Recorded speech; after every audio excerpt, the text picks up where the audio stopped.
Bom, saudações a todo mundo. Tá? Essa aqui é a aula 1, tá? Todo vídeo eu vou falando aí no começo, né, o número da aula, né, aula 1, aula 2, assim por diante.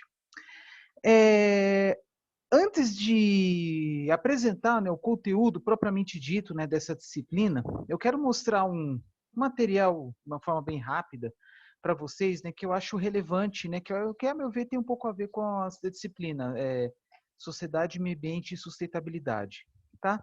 Em geral, né, eu vou compartilhar com vocês alguns slides, tá? Então, sempre assim, né, eu falo, né, o número da aula, faço os comentários bem rápidos e junto com isso eu apresento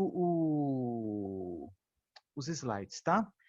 Então aqui, né, tem deixa eu compartilhar aqui, tem essas informações que eu tinha falado anteriormente, né, meu nome da disciplina, meu nome, meus contatos, tá? Podendo entrar em contato pelo WhatsApp também, né? Bom, não vou entrar em detalhes aqui, acho que todo mundo vai concordar comigo, né, sobre a importância da qualificação, dos estudos, né, porque estudar, por exemplo, fazer uma faculdade ou um curso técnico, qualificações, cursos de extensão, etc., né. E eu falo isso por quê? Porque o conhecimento, né, que nós adquirimos com os nossos estudos, nossos aprimoramentos, com as pesquisas, elas visam também melhorar a qualidade de vida de todos, do meio ambiente, enfim, né, e de certa forma, né, garantir a sustentabilidade de certa forma. Mas uma coisa que chama atenção, assim, por exemplo, no caso do Brasil, né, é a grande diferença do salário entre as pessoas mais qualificadas e as menos qualificadas. Como assim? O que vocês podem ver aqui, né, esses conteúdos, essas figuras, né, eu peguei na internet, né, por exemplo, isso aqui é do G1, salários por nível de escolaridade de 2018. Aí vocês podem ver uma diferença marcante, né, de quase 6 vezes a diferença entre uma pessoa analfabeto, semi-analfabeto, analfabeto funcional, por exemplo, com que tem ensino superior completo. A média aqui no ensino superior completo, quase R$ 5.000, e um analfabeto um pouquinho menos de um salário mínimo. Quando falo salários por nível de escolaridade, né, quando o G1 colocou isso aqui, é bem genérico, né? Porque, claro, que depende muito do local onde trabalha, né? Cidade, estado, depende do curso, né? A qual, né, obteve o diploma, né? O canudo. E também depende do tempo, né? De experiência, né? Porque, claro, né, que com o passar do tempo, com o aumento da experiência, a tendência do salário aumentar e também o salário aumenta se tiver, vai, 2 ou mais faculdades, ensino superior com pós-graduação junto, né, enfim. Mas o que marca, o importante mesmo que eu queria comentar com vocês é a grande diferença, né, de salário entre as pessoas com mais e menos qualificadas, tá? É, assim, o salário depende muito do quê? Depende da disponibilidade, né? A meu ver, o mais importante é a disponibilidade de um determinado profissional. A lei da oferta e da procura? Pode dizer que sim. Né? Uma pessoa que é muito procurada, a tendência é o salário subir. Tá bom? Também tem muito a ver com a questão do custo de vida do local onde trabalha, né? Claro, tem algumas exceções, né? Por exemplo, quem é servidor público, né? Tem alguns cargos públicos que são iguais, independente da cidade, né? Então, em alguns cargos, o salário de quem trabalha em São Paulo é o mesmo que trabalha no interior do Amazonas, por exemplo, tá? Mas, a grosso modo, o que chama atenção, ao contrário de outros países cujo nível de escolaridade é muito maior que o brasileiro, né? Aqui no Brasil é uma diferença muito grande, em outros países a diferença é menor. Tá? Vocês vão ver aqui alguns exemplos de países, como por exemplo a Coreia do Sul, né? Que é o oposto do Brasil, que tem um dos maiores índices, né, de escolaridade, adultos formados no ensino superior, né? Então, lá certamente a diferença é menor. Não estou dizendo que lá tem analfabetos, mas pelo menos, né, a diferença entre um nível e o outro é bem menor do que aqui no Brasil. Tá? Aqui, mesma coisa, né, só que inserindo até alguns níveis mestrado e doutorado, por exemplo. Né, claro, né, quem tem um nível de escolaridade maior, né, tende a ter maiores salários. Né? E também, quem tem maior nível de escolaridade tende até menor risco de desemprego. Tá? Por exemplo, no serviço público, né? Então tem lá os concursos, tem, por exemplo, concurso para quem tem ensino médio.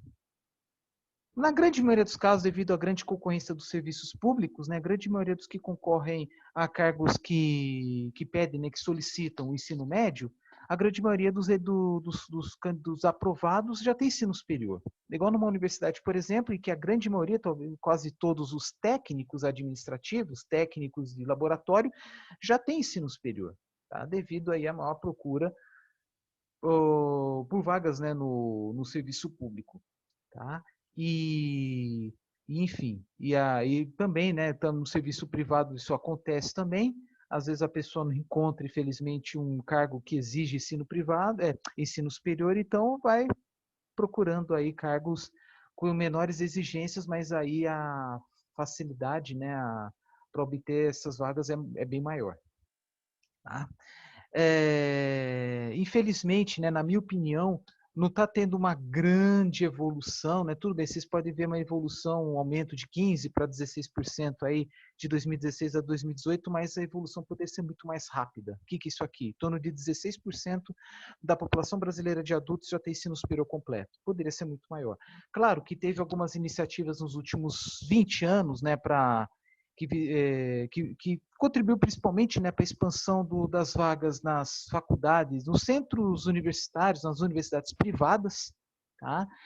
E que possibilitou até, de certa forma, uma universalização do ensino superior, né, de certa forma, né, porque até a década de 80, né, a maioria esmagadora das vagas estavam no ensino público, né, federal e estadual, principalmente, né? A partir da década de 90, houve um crescimento vertiginoso das instituições privadas, né? Isso até, de certa forma, contribuiu para a expansão, né, para o aumento desses números. E logo depois o ensino à distância, o EAD, especialmente em locais distantes e cidades onde não tinham, inclusive não tinham uma instituição, né, de ensino superior, tá? Especialmente cidades pequenas. E cidades de médio porte, né, nem sempre ofereciam, né, os cursos em todas as áreas, né, exatas, humanas, biológicas, engenharias, agrárias, ciências da saúde e artes, né? Então, esses instrumentos possibilitaram, de certa forma, a expansão, né, do ensino superior, mas ainda muita coisa precisa ser feita ainda. Tá? Isso junta também, às vezes, a falta de interesse pela população. Tem pessoas que acham que estudo não é importante, que o trabalho, não vou querer fazer nenhum julgamento aqui, né? Não, é uma discussão bastante longa, né? Mas às vezes a pessoa considera apenas o trabalho e exclui-se o estudo, né? Mas cada um, tá bom? E claro que não podemos excluir, né, o ensino técnico, né? Porque tem cursos, tem técnicos, né, que são muito procurados no mercado. Bom, minha formação em engenharia mecânica, então vou falar um pouco, dando alguns exemplos da minha área. Por exemplo, técnico de soldagem, né? Técnico em radiologia industrial, tá? Que faz análise de grandes peças, tubulações, trilhos ferroviários, por exemplo, caldeiras, usando ultrassom, raio-x, raios gama. São pessoas que, devido à sua qualificação, a muito estudo que precisou ser feito, né, e também devido à insalubridade de algumas atividades, eles ganham bastante, né? Inclusive que trabalha em plataformas de petróleo, né, que exige aí um esforço, né, pessoal, né? A pessoa fica no mínimo 15 dias embarcado, longe da família, né? Então tem a questão da insalubridade e também da periculosidade, né? E então são certos cargos, né? Inclusive engenheiros, por exemplo, né, que ganham muito mais devido a essas restrições com as quais eles passam, né? Por isso que eu estou falando que tem técnicos que ganham muito mais que já tem ensino superior. E muitas vezes esses técnicos que já ganham bem, né, mais para frente fazem uma faculdade. Muitas vezes, né, para aumentar o salário. Tá?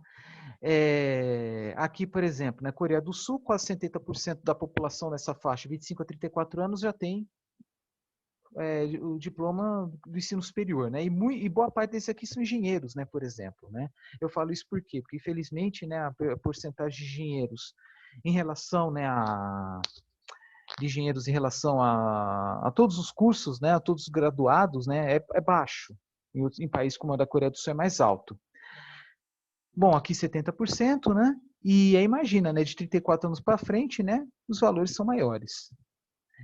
E pelo fato de ter poucas pessoas, né, poucas pessoas graduadas, né, com curso superior, isso contribui para um aumento da diferença, uma grande diferença no salário, né? Como mostrei na primeira figura, aqui não é diferente, né? Países como o Brasil, Chile, por exemplo, a diferença é muito grande. Remuneração pelo ensino superior para adultos com 25 a 64 anos, tá? Então aqui índice em que 100 é o salário de quem tem ensino médio completo, 100, e quem tem ensino superior no Brasil, 257, tendo aumento aí de quase 3 vezes, né? Enfim, ao contrário, na Nova Zelândia, uma diferença apenas de 18%. Eu estou falando tudo isso, né, da importância dos estudos, da qualificação, né, das investigações, né, pesquisas, porque, de certa forma, tudo isso contribui para a sustentabilidade, de certa forma, embora o termo sustentabilidade seja um termo bastante extenso, né? Podemos falar em sustentabilidade do ser humano no planeta Terra, no meio ambiente, podemos falar até mesmo na sustentabilidade econômica, né? Nas finanças pessoais, finanças domésticas, né? Finanças de uma empresa e assim por diante, né? Então, o termo sustentabilidade é complicado, né? Tanto que eu nem falei aqui o que é sustentabilidade aqui, né? Eu acho que cada um tem aí uns seus conceitos, né, suas opiniões acerca disso. Mas uma coisa muito importante, devido aos avanços tecnológicos, aos estudos, né, a busca por conhecimento do ser humano, digamos que principalmente a partir da década de 70, 80 para cá, houve um avanço significativo, houve uma evolução muito rápida dos empregos, tá? Aí até coloquei aqui, né, empregos extintos, né, que todo mundo vai concordar comigo que esses empregos aqui praticamente não existem mais, entre outros, né, coloquei apenas alguns exemplos. Aí tem os ameaçados que pode ser extintos a longo prazo, né, vai depender de algumas variáveis. Mas vamos lá. Por exemplo, eu tenho 40 anos e podemos dizer, né, da geração dos meus pais, né, anterior à minha, o cargo de datilógrafo era comum. Ou melhor dizendo, né, cursos de datilografia. Minha mãe mesmo fez curso de datilografia, né? Para quem não entendeu isso aí, antes dos computadores tinha as máquinas de escrever. E algumas empresas tinham até máquinas mais modernas que eram máquinas de escrever elétricas. Tá? Aquela situação que quando a pessoa aperta o botão errado, sai a letra errada, às vezes tem que escrever tudo de novo ou passar um corretivo, fica lá uma rasura e às vezes, né, um determinado serviço, a estética é essencial, então imagina o trabalho que dava, né? E o que era o curso de datilografia? Os alunos ficavam com os olhos fechados e escrevia qualquer coisa que pedia, né? Por exemplo, o nome completo. Isto é, a pessoa tinha que saber, né, a posição das teclas, né? Que é algo que já na minha geração isso já não era mais considerado. Então ninguém na minha geração colocava no currículo datilografia. Por quê? Porque o mercado já na minha época, né, isso aí há uns 20 anos atrás, por exemplo, já achava que algumas habilidades eram mais importantes, como por exemplo, fluência em idiomas, conhecimento do pacote Office, por exemplo, né, de editores de texto, apresentações, planilhas e assim por diante. Né? Até mesmo já alguns softwares, dependendo do curso que fez, né? Então, voltando aqui, a partir já da década de 80, a procura por cursos de datilografia diminuiu, né? Até chegar na década de 90 já não existiam mais cursos, né, dessa área aí, né? Porque a procura simplesmente acabou. No caso da datilógrafo, né, como já comentei com vocês, né, além da restrição, né, por exemplo, quem mexe com máquina de escrever, às vezes precisava escrever várias vezes a mesma coisa, né, algo que depois, com a introdução, né, das fotocópias, né, que, enfim, né, diminuiu muito o trabalho, né, dessas pessoas, né, que mexiam apenas com datilografia, né, pessoas que ficavam no escritório o dia inteiro mexendo numa máquina de escrever. Datilocopista, para quem não sabe, né, isso aí até década passada acho que em qualquer estado do Brasil, imagino, né, até década passada, quando falo década passada, não, primeira década do século XXI, né, até 2010, um pouco antes, quem que fazia os documentos, né, os RGs, né, precisava molhar os dedos, né, para carimbar, né, suas polegares, suas impressões digitais. Agora tem leitores digitais, né, então não tem mais essa necessidade de ter uma pessoa para molhar as suas digitais e carimbar no papel. Né? Agora é tudo escaneado, digitalizado, escaneado, né? Enfim, as próprias pessoas que faziam, né, o serviço, né, de obter as informações das pessoas, né, faziam o serviço que antigamente era feito pelo datiloscopista. Bom, operador de telégrafo, né, dispensa comentários, né, já na geração dos meus pais o telégrafo já estava sendo extinto, né, que era uma tecnologia de comunicação, né, para quem não sabe. E aqui nos escritórios de contabilidade houve uma grande evolução, né, está tendo ainda. Mas acho que a partir da década de 90 houve um impulso considerável. Por que eu falo isso? Por exemplo, as declarações do imposto de renda da década de 80 para agora, né, houve mudanças muito grandes. Atualmente, a maioria das declarações de imposto de renda são feitas pelas próprias pessoas, né? Porque muitas vezes são inseridas informações básicas, como, por exemplo, o salário, né, que recebeu, né, o rendimento que teve, né, no ano anterior. Às vezes a pessoa recebe o contra-cheque, né, o comprovante de rendimentos, então aparece informações sobre 13º, que mais? Imposto retido na fonte, aí a pessoa insere dados como despesas de saúde, educação e assim por diante. Então, a maioria dos casos são informações simples, né? Só quando a pessoa, né, necessita colocar muito mais informações, né, que por precaução solicita os serviços de um contador, né? Mas antigamente não era assim. Um pouco antes, assim, já na minha geração, né, já estava sendo introduzida a informatização com o uso dos disquetes. Mas na geração dos meus pais nem disquete tinha. E os computadores estavam restritos apenas a algumas poucas empresas, tá? E o computador era caríssimo. E o que acontecia? Na década de 80 era feito tudo na mão. A pessoa ia na papelaria, comprava os formulários específicos, preenchia tudo na mão, não podia ter rasura, tá? Se errava uma letra, tinha que começar tudo de novo. E, enfim, a pessoa tinha que ter uma letra bonita também, né, para a questão de facilidade da leitura, não que hoje exija, lógico, né, que ainda se exige isso, mas antes era muito mais importante, a meu ver, né? Então, o que acontece? Hoje, por exemplo, né, os serviços, né, de declaração de imposto de renda são muito mais simples, são muito mais rápidos, né? Não tem nada escrito, a pessoa mesmo faz em casa com o seu computador, usando a internet. Já até existe aplicativo que dá para fazer isso no celular, né? Mas antigamente, esses serviços que envolvia contabilidade, declaração de imposto de renda, pessoa física, pessoa jurídica, livros caixa, serviços diversos aí atendendo junto às empresas, né, recolhimento de impostos, né, INSS, FGTS, por exemplo, era tudo feito na mão, tinha pessoas que eram contratadas, né, por ter letra bonita só para escrever e pessoas contratadas só para fazer cálculos, né, na calculadora. Tá? Então, eram cálculos feitos assim, de uma forma atualmente achamos que é bem arcaico, né, serviços repetitivos, né, com a introdução das planilhas, né, dos computadores, a partir da década de 90, os serviços ficaram cada vez mais simples porque foram criadas rotinas de cálculo, né, então algumas pessoas foram demitidas, tiveram que ser requalificadas, né, para não ficar para trás, tá? Bom, o que mais? Esse aí, por exemplo, dos empregos extintos, mas tem vários outros, né? Serviços específicos de soldagem em grandes linhas industriais, né? Atualmente, por exemplo, na indústria automobilística, usa-se muito robôs. Tá? A vantagem de usar robôs é que eles conseguem desenvolver atividades mais precisas, né?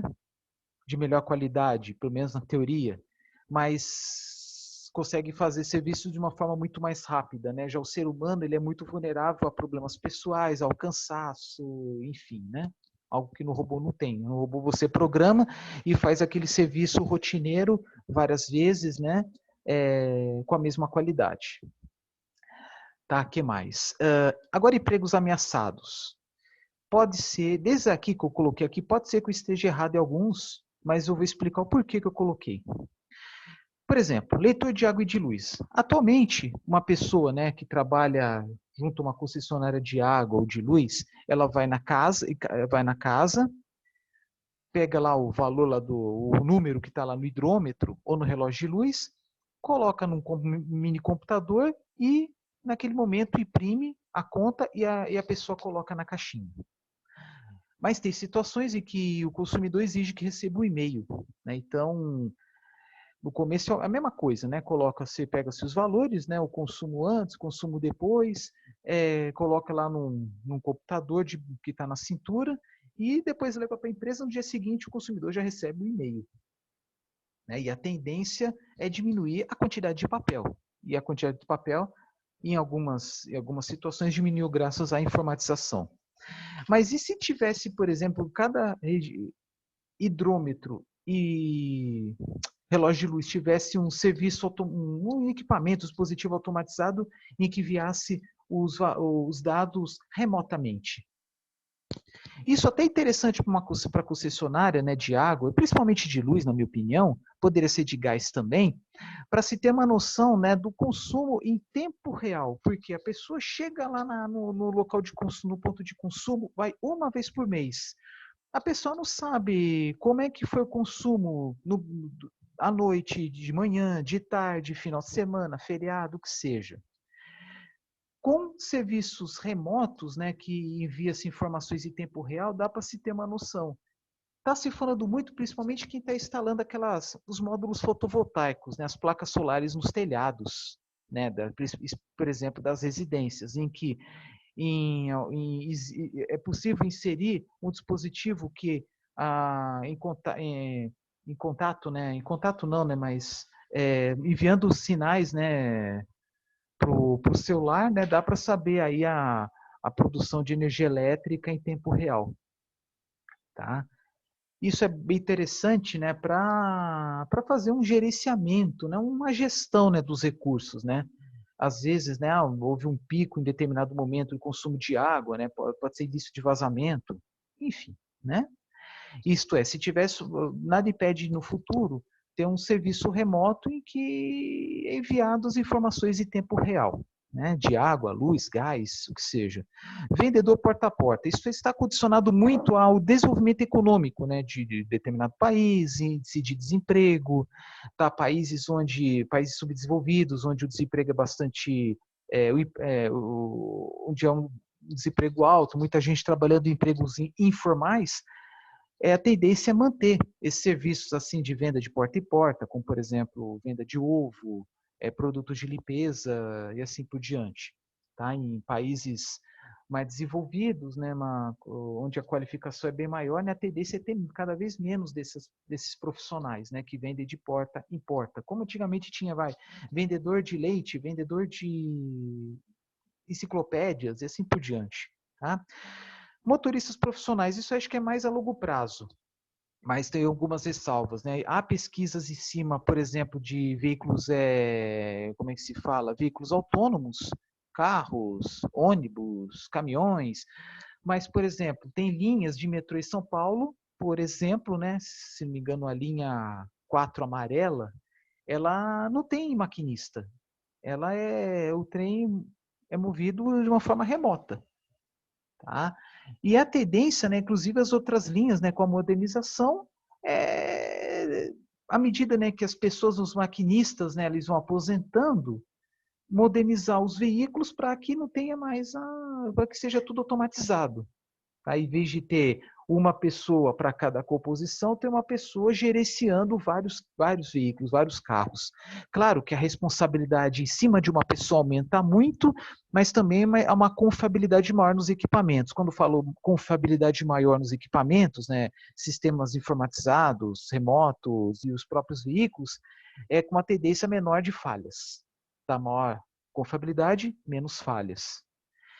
E no caso dos ônibus, né? Na minha geração, 20 anos atrás, ainda era todos os ônibus tinham o quê? O motorista e o cobrador. O cobrador.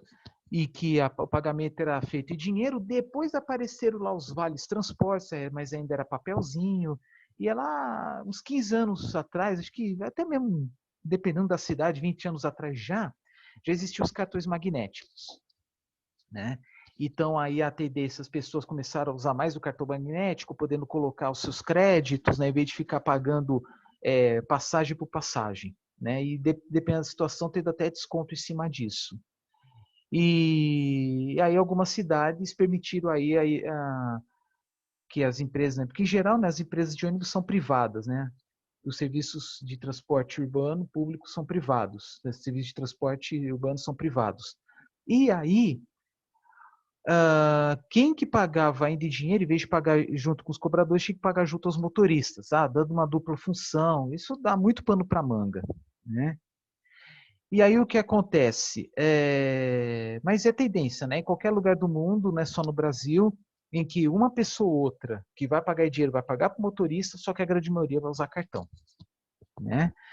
Enfim, o que mais? Frentistas, sustentados por força de lei. Em muitos países já não existe mais a função do frentista. O próprio motorista vai abastecer seu carro. Tentaram adotar isso no Brasil há uns 30 anos atrás, mais ou menos, só que os frentistas se movimentaram tal para que o poder público não permitisse isso, para a manutenção dos empregos mesmo. Só que aquela história, né? Pode ser que no futuro mude, né? Mesma forma, né? Com o passar do tempo as pessoas vão aposentando e aí se afrouxar a lei, né? Claro que os postos não vão querer mais contratá-los, né? A não ser um posto lá com um posto grande de beira de estrada, por exemplo, que tem apenas uma pessoa para tomar conta ou para tirar alguma dúvida. Enfim, né? É algo parecido que pode acontecer com supermercados. Daqui a pouco eu vou falar sobre isso. Ascensorista, para quem não sabe, é a pessoa que mexe no elevador. Tá? Apenas alguns lugares muito específicos onde o movimento é muito grande. É até interessante que tenha um ascensorista, tá, para auxiliar alguma pessoa que tem alguma limitação física, mental, o que seja. Tá? Empregos suprimidos. Bom, vamos lá. Alguns supermercados que já tem inclusive caixas autônomos, em que a própria pessoa vai passar o produto no código de barra, vai passar o cartão e paga e sem interferência de ninguém. Então, por exemplo, alguns supermercados já têm, vamos supor, 4 ou 6 caixas autônomos. Aí só vai ter um segurança para tirar alguma dúvida. Tá? Isso se nada impede também de colocar uma máquina que permite receber dinheiro, moedas, enfim, né? Mas pelo menos no Brasil acho que só utiliza cartão, crédito ou débito.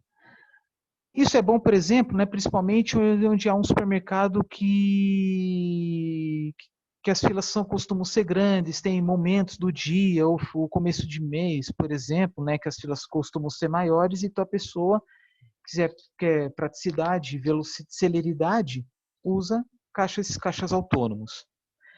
No ensino também, tá? Porque nós temos reparado aí que tem várias pessoas fazendo curso, elaborando vídeos, cursos online sobre diversos assuntos. Eu não vou nem falar apenas ensino superior, curso técnico, mas qualquer curso.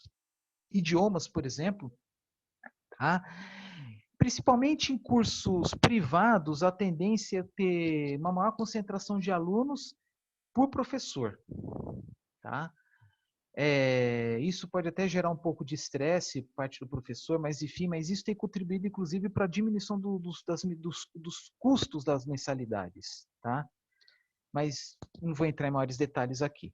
Mas eu falo assim, principalmente cursos básicos, né, disciplinas básicas, matemática, o cálculo, enfim, física, química, bioquímica, estatística, sociologia, e assim por diante. Bancários, né, nós temos presenciado recentemente a introdução dos bancos digitais, né, usando aplicativos. Atualmente, muitos serviços que até a minha geração precisava ir no banco, agora não precisa mais, né? A pessoa usa aplicativo, ela só não consegue sacar, né, obviamente, mas no aplicativo dá para solicitar um empréstimo, pagar uma conta usando boleto. Atualmente agora foi introduzido o Pix, né, que facilita muito as transferências, enfim, algo que até a minha geração, né, precisava ir pessoalmente no banco, Agora, né, pode ser feito do computador, do aplicativo. A tendência, né, é ir cada vez menos na agência bancária, né? Até mesmo se for para fazer uma reclamação, ou solicitar algum serviço, às vezes pode ser feito pelo WhatsApp, né? É que no Brasil ainda é necessário, né, para execução de muitos serviços, o uso do papel com assinatura, né? Então, apesar que em algumas situações já existe assinatura eletrônica. Então, o que acontece, né? Apesar todo ano, né, haver recorde de lucros dos bancos, né? Não, infelizmente, alguns bancários estão sendo demitidos, ou quando estão aposentando, não são substituídos. Por quê? Porque muitos serviços estão sendo automatizados, tá? Isso contribui até mesmo para o fechamento de algumas agências, principalmente em cidades grandes, né, onde é possível fazer uma centralização. Tá? Aqui, quando eu coloco jornalistas, é muito relativo, porque o jornalista, até 30 anos atrás, ele tem atribuições bem diferentes do que tem hoje. Que agora tem internet, as pessoas recebem as notícias em tempo real, tem toda essa preocupação acerca das notícias falsas, verificação de notícias falsas, se a notícia é verdadeira ou falsa, e assim por diante. E na agricultura também, tá? Por exemplo, quando fala em semeadura e colheita, já na década de 70 que começou aí a automação da semeadura e da colheita. Começando com cereais como soja, milho, depois indo para o algodão, mais recentemente cana-de-açúcar e até mesmo mais recentemente ainda, inclusive no Brasil, né, café e laranja. Tendo alguns países onde já tem até colheita de cenoura, de batata, morangos, frutas, né, alimentos mais delicados. Tá? Por exemplo, no caso da cana-de-açúcar, atualmente, né, a maior parte da cana colhida no Brasil é colhida mecanicamente por meio de colheitadeiras que substitui até mesmo 80, 90 pessoas, 80, 90 boias frias, que trabalhavam no serviço que, com todo respeito, um serviço insalubre, né, desgastante, né? E atualmente, para manejar a colheitadeira, a pessoa fica sentada tomando conta com a máquina numa cabine com ar-condicionado. É claro que foram criados outros serviços por trás, né? Manutenção das colheitadeiras, veículos, sensoriamento remoto e assim por diante. Né?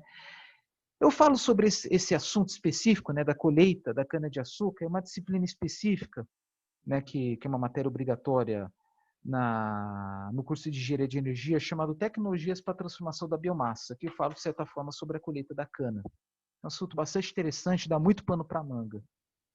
Tá? Agora, no caso da semeadura, né, ainda da cana-de-açúcar ainda é feita de forma manual, né, porque ainda não se obteve aí uma eficiência na automatização, né, ao semear, não ao semear, né, mas desculpe o termo, esqueci, né, mas eu colocar, né, os rizomas, né, enterrar os rizomas da cana, né, para depois florescer, para desenvolver, né, mas cada cultura tem suas particularidades. Bom, eu vou parar esse vídeo aqui por enquanto. Esse assunto aqui é um pouquinho mais extenso, tá? Só para não ficar muito cansativo, tá? Daqui a pouco eu volto. Para interromper aqui por enquanto.